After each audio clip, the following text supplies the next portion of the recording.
আজকে বাকুতে আমার তো সকাল হয় 12টার পরে। সো এটা হচ্ছে 1:30-2টার দিকে একটু বের হলাম আমি। আর জিমেও যাচ্ছি না, কারণ হচ্ছে এই যে আমার হাতে ব্যথা পেয়েছি জিম থেকে। সো এই জন্য জিমে যাওয়া হলো না আজকে। আজকে না, মানে কয়েকদিন ধরেই যাচ্ছি না আসলে। তো বের হলাম একটু, মানে ঠান্ডা বাতাসটা অনেক ঠান্ডা এখানে।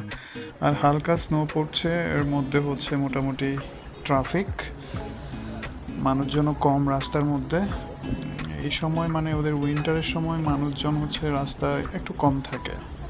সন্ধ্যার দিকে থাকে মানুষ, এদিক থেকে ওদিক যায়।